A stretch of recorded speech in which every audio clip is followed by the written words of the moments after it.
Hello everyone. Welcome back to the session of English. In this session, we'll learn chapter noun part 2. In part 1, we have already discussed concepts and some rules of noun. In this session, we'll continue with the chapter noun. So let's begin with the session. In the earlier part, we discussed about some classifications of noun on the basis of singular plural, that is on the basis of number. Also, we have learned the countable nouns and uncountable nouns. In this part, we'll discuss about the classification of noun on the basis of gender and its cases.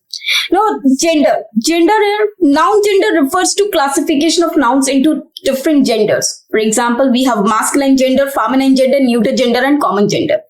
Masculine gender refers to male genders. When we are talking about male or man or boy, that is called masculine gender. Feminine gender is used for females, or you can say when we talk about women, when we talk about girl, that is called feminine gender. Neuter gender represent a non-living thing which can neither be masculine nor be feminine. For example, if I say girl, it is obviously a feminine gender. When I say boy, it is a masculine gender. But if I say pen, it is neither masculine nor feminine. It is neuter gender. So this is called neuter gender. So neuter gender basically relates to non-living things, or sometimes animals as well, we represent in neuter gender. Now, common gender refers to person who can either be a masculine or a feminine, but it is not confirmed by merely a word. For example, if I say singer, can you tell me whether I'm talking about Mrs. Shreya Ghoshal or I'm talking about Mr. Sonu Nigam? No. Because singer is such a noun which can be used for both male or female, both masculine or feminine. It can be either masculine or feminine, but it is not exactly clear by merely a single word, that is singer. So this is called common gender. In this we use the word singer, doctor, and any such word like politician, monarch, any such word which can either be male or female but not confirmed merely with the name. So let's begin, or let's elaborate these genders. First, we have masculine gender in languages with noun gender. Certain nouns that represent male beings or objects are classified as masculine. Now here it is written beings or objects. We know about beings, that beings can be classified into masculine or feminine. But what are these objects that can be classified in masculine gender? Suppose if a non-living thing behaves like a living thing, it means it has been personified. For example, if I say the car ran very fast. Now we know well that car is not running. The person who is driving the car is driving the car very fast. If I say my pen wrote very well, it is implied that I have written something which is good. But here I am saying that my pen wrote very well. So my pen is behaving like a human being, because only a human being can write, not the non-living thing.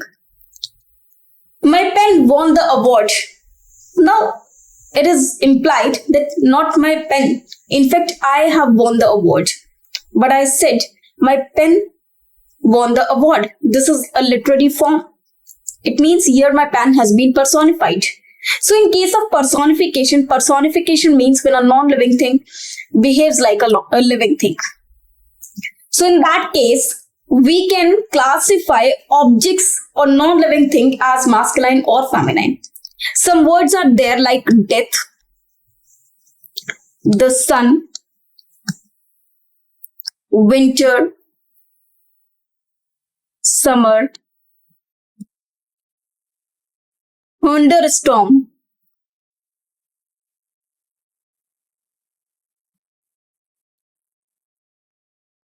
ocean. These words are used as masculine genders, or you can say we use masculine gender with these words. Now, for example, example of masculine are boy, man, king. All these are masculine gender. Similarly, certain nouns that represent female beings or objects are classified as feminine. Words for female humans, female animals, and some objects are often feminine. Some objects, like if we talk about liberty, freedom. Now, which are soft nature words? Peace, ship, justice, moon, a very important word. Ship. Okay, ship we have already written. Then there are many more words like this, like a spring, autumn,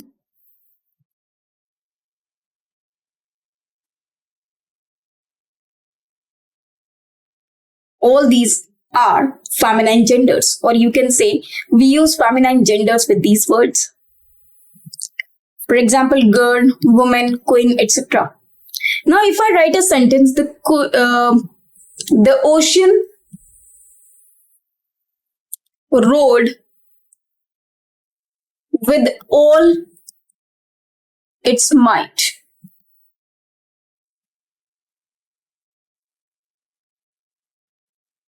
Now, if the sentence is written like this, in this sentence we see that a word ocean has been used. And ocean road, whereas we use the word road for a line, we use a word road for the line. So the line roars.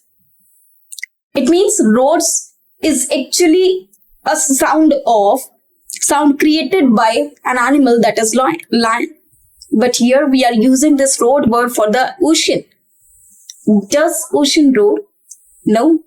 But here ocean is behaving like a living being. It is roaring. In this case, ocean has been personified. And we know well that if a personification has been applied, we can use human gender with it. So ocean is considered masculine. Therefore, we will use his in place of its. One more sentence. The moon has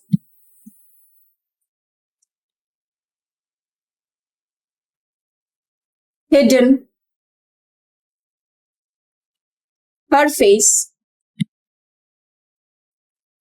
behind the clouds. Now look at this sentence carefully. We have written over here the word moon. Now, first of all, always remember moon is a feminine gender, not masculine. This is very important. So the moon has hidden her face behind the clouds. Now, a person can hide behind anything. But here moon has doing the same. It means the moon has been personified over here. The moon is behaving like a living being. It is playing. So, here we will use human gender with the word moon, and moon is considered feminine. Therefore, the correct sentence will be, the moon has hidden her face behind the clouds. So the sentence is absolutely correct. Now, neuter gender. What are neuter gender? Third gender called neuter gender, which is used for inanimate objects, concepts and things that do not have inherent gender. For example, book, house, tree, infant. Anything which is neuter or which is non-living thing, it is known as neuter gender. For a book, for a house, we can use it, its, not he or his, not her or she. For an infant, in fact, for an infant as well, we use neuter gender. This is again very important part. Now we have common gender denoting either male or female, but we do not know exactly. For example, parent. Now, with this word parent, I cannot conclude whether I'm talking about mother or father. Parent can be either mother or father. But merely with the word parent, we cannot identify whether we are talking about mother or we are talking about father. So, In this case, we consider these words as common genders. Most important concept to be remembered over here is that if a common gender is given to us,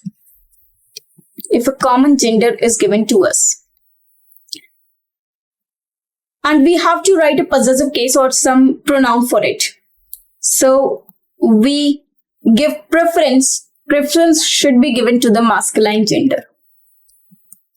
Preference should be given to the masculine gender. Preference. For example, if I write a sentence,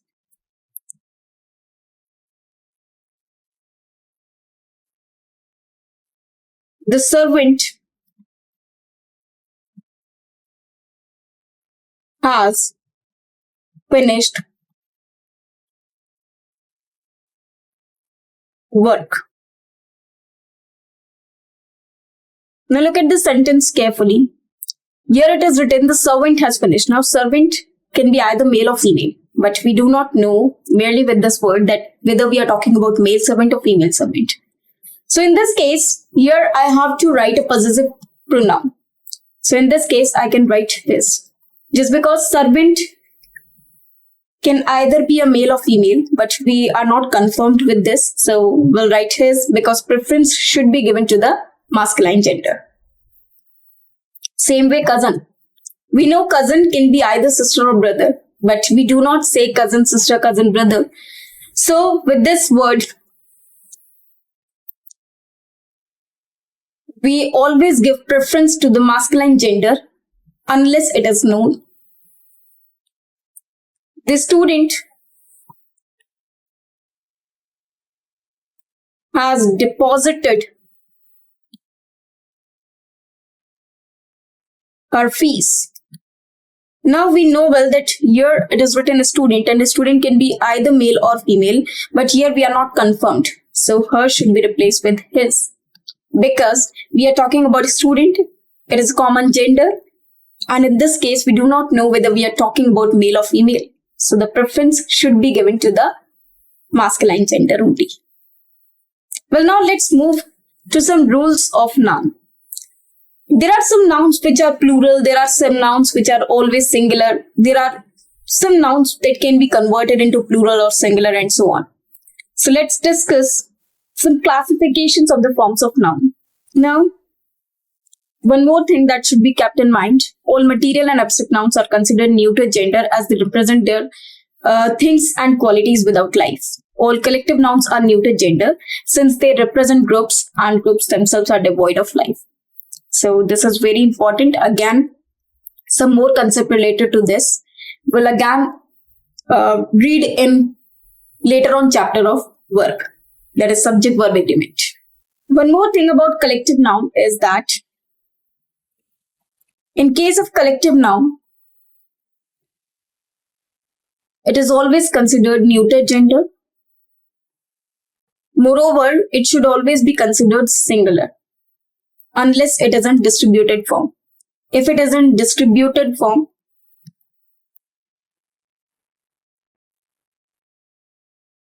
it will be used as plural noun, so plural verb will be used with it. Now, possessive case, noun in the possessive case indicate ownership or possession of something.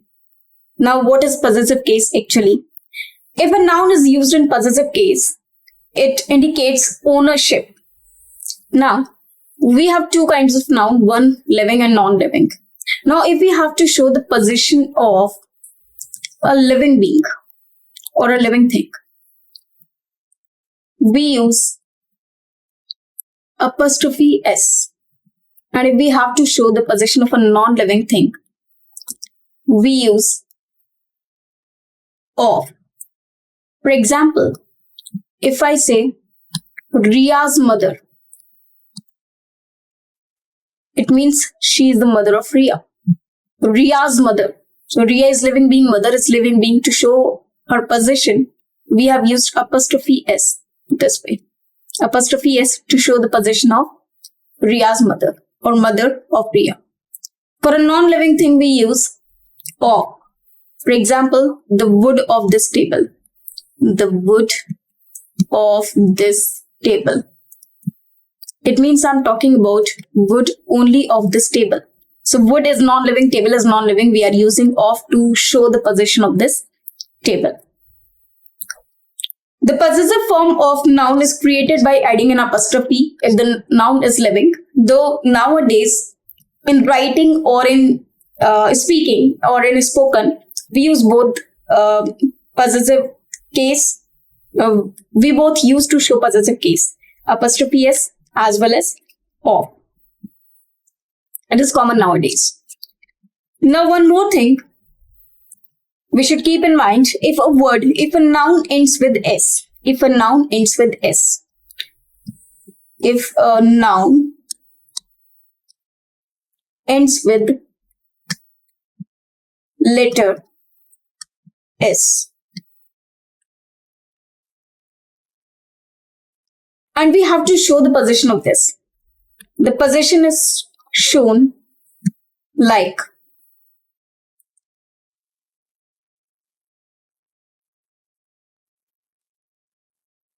apostrophe. Suppose it is ending with s. We simply put an apostrophe and we do not use s again. We do not put s again. For example, if I say Kalidas novels. So I'm talking about Kalidas's novels.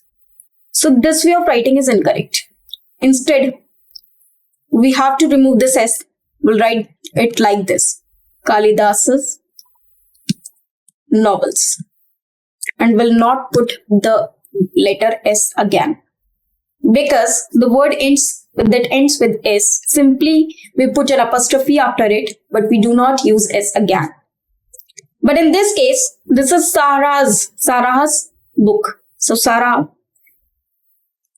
we are using apostrophe with s to show the possession.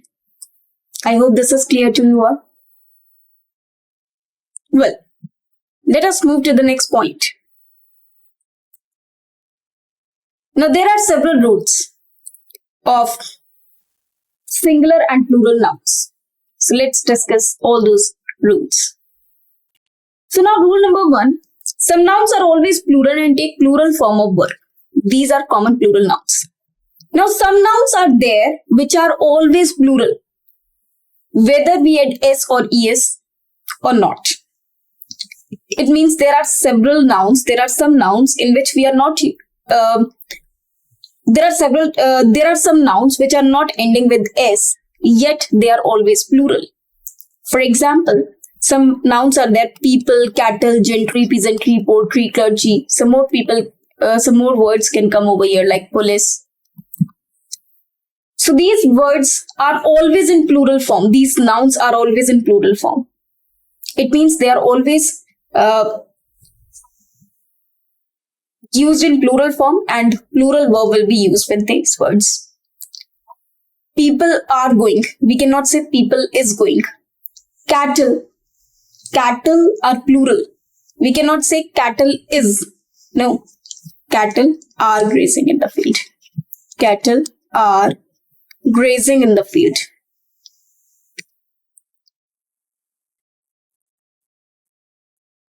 We cannot even say cattles, because cattle is itself a plural word. We cannot use cattles.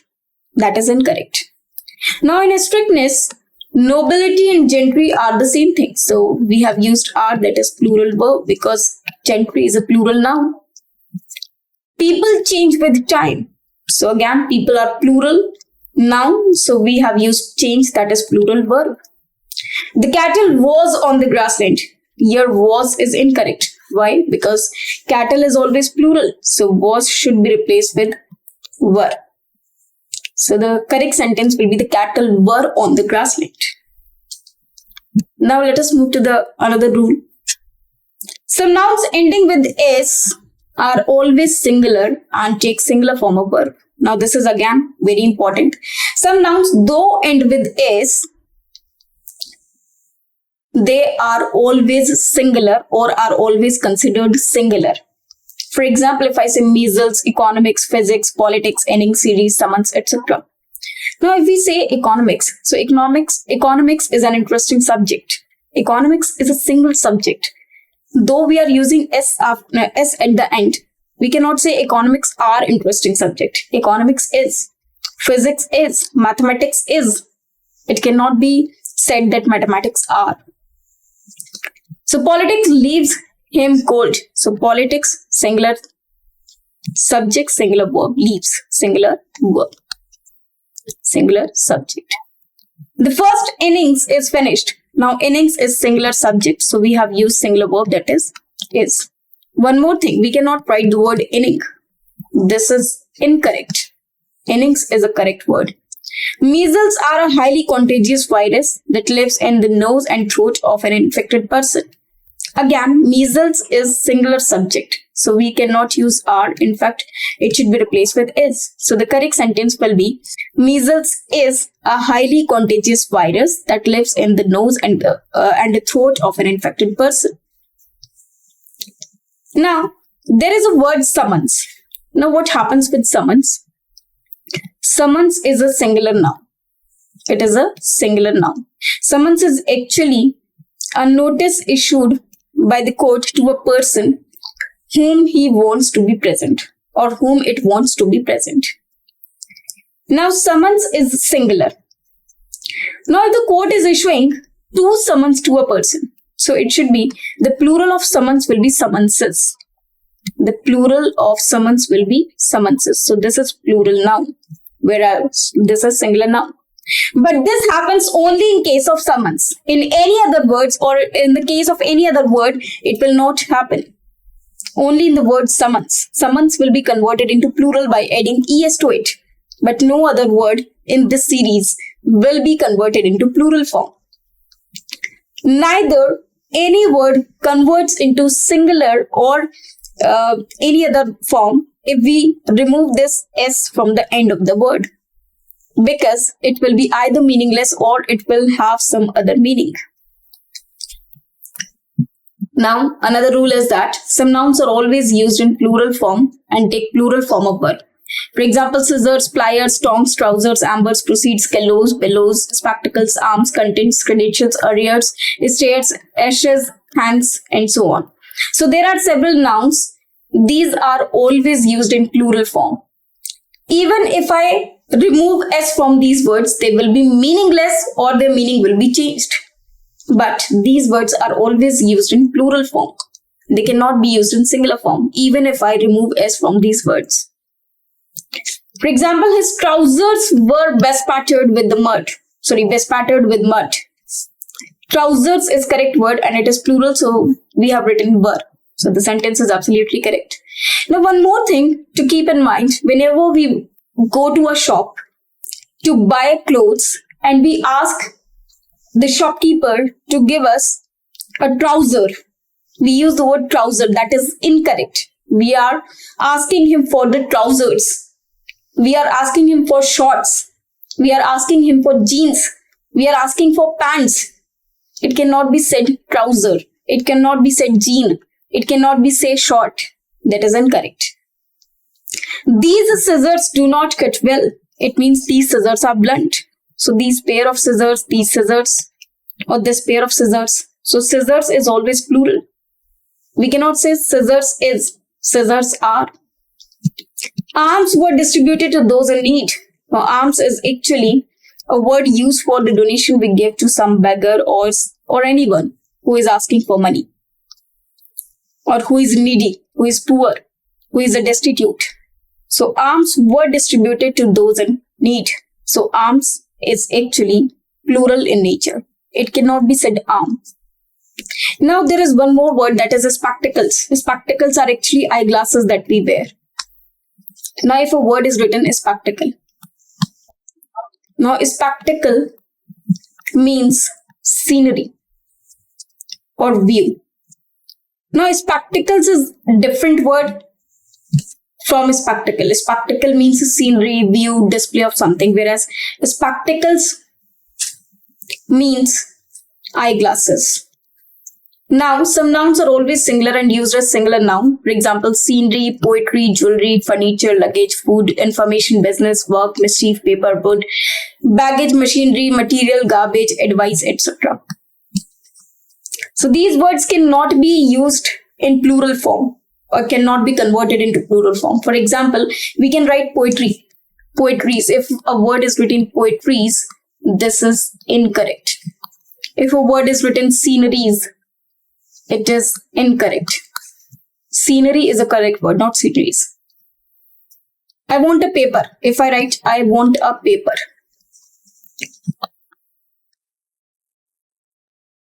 this is incorrect. Why? Because paper is uncountable. We cannot say that I want a paper. Paper is uncountable. We cannot say one paper. We can say, in fact, we can write, I want a piece of paper. Similarly, if I say I want an advice, that is incorrect. Or she gave me an advice, that is incorrect. Instead, we should write, she gave me a piece of advice. Now, if I want information or more information about something, I can say, I want some pieces of information regarding this. We cannot say informations, that is incorrect. Jewelry is uncountable, therefore we cannot write jewelries. Yes, we can say pieces of jewelry or we can say ornaments, but we cannot say jewelries. Same way for other word like furnitures, like furniture, luggage, we cannot say furnitures, luggages, that is incorrect. I like poetries of KV. Now I don't like poetries. In fact, I like poems of KV. Poetry is generally the art. So I like poem of KV or I like poems of KV. Poems are countable, not poetry. These jewelries are artificial. No. Instead of writing jewelries, we can write ornaments. Or I can say this jewelry is artificial. So it can be written in both these manners, but it cannot be written in the manner as it has been written. So these are several examples of these sentences, these words. Now, nouns which are used to express length and measurements are not used in plural form if a number is placed before them. It means if we have such words like dozen, thousand, hundred, million, billion, score, etc. Score stands for 20 units. Whereas dozen stands for 12 units. Now, if we have such words and a number is placed before these words, any of these words, we do not add s or es to these words. We cannot write s or es with these words if a number is placed before these words. Now, I can say hundreds of people were there. That will be correct. If I say hundreds of people were there,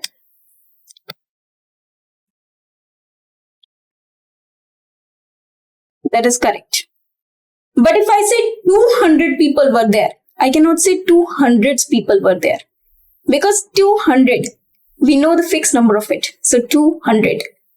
We cannot say 200s. These words are used to measure, to express length, to express distance, to express something. Now she needs 5 million rupees. Suppose I have 500 rupees. What would I say? I have 500 rupees or I have 500 rupees? Obviously, I have 500 rupees. Therefore, 5 millions. So S is incorrect over here. It should be she needs 5 million rupees. The elephant ate 2 dozen bananas. Correct. Jatin and Nishu donated 50,000. No, it should be 1,000 rupees. So the correct sentence will be Jatin and Nishu donated 50,000 rupees in PM Cares Fund. Now let us move to the another rule. Some nouns are used in both singular and plural form. Some nouns are there that can be used in both singular and plural form. It means whether it is one or whether it is more than one. Its spelling remains same. It cannot be changed by adding s or es, anything. Now for example, sheep in singular case is same as in plural case. Means this is plural, this is singular. So in both the cases, its spelling remains same. If we have seen one sheep or more than one, suppose 5 sheep, so it will be written like sheep, not sheeps. I saw many deers in the park. So some words are like sheep, offspring, deer, cod, salmon species. Cod and salmon are actually the types of fish. Now I saw many deers. Now deers isn't correct. It should be replaced with deer. So the correct sentence will be I saw many deer in the park. Sheep are reared for their wool. The sentence is absolutely correct. Now another rule. This is again very important. Some words are there, some nouns are there in which when we add s or es to them, they will not convert into plural. In fact, their meaning will be changed. For example, we have a word good. Now, good is an adjective which says that a person is nice. Now, if I say goods, so this is a noun and goods is used for things. So if I add s to this word, its meaning will be changed. Its meaning will be changed. It will not be remain in the same meaning. Now, for example, wood. Wood is actually the material noun, whereas woods is used for forest. Water is water that we know, water that we drink. Waters is used for ocean or any water bodies. So its meaning will be changed by just adding s or es to them. Sand. Sands is used for desert. Sand is actually the mud type material noun. Iron is again a material noun, whereas irons is used for chain and also for handcuff. Air is actually the mixture of various gases present in the atmosphere, whereas airs is used for proud behavior. So this airs is not actually the plural form of air. In fact, it is. Airs is basically represents proud behavior. So be in air, but don't be in airs. Now alphabet. This is in the very first class I have told you that alphabet is actually the series of letters. Series of letters. Whereas whenever we use the word alphabet, it represents language of different countries. So there are many words like this. This one we have already discussed in this session only, that is a spectacle. A spectacle is scenery or view, whereas spectacles represent eyeglasses. So there are many more words like this. So some more rules we'll discuss in the next session. That's all for today. I hope you understand all these things. Thank you very much.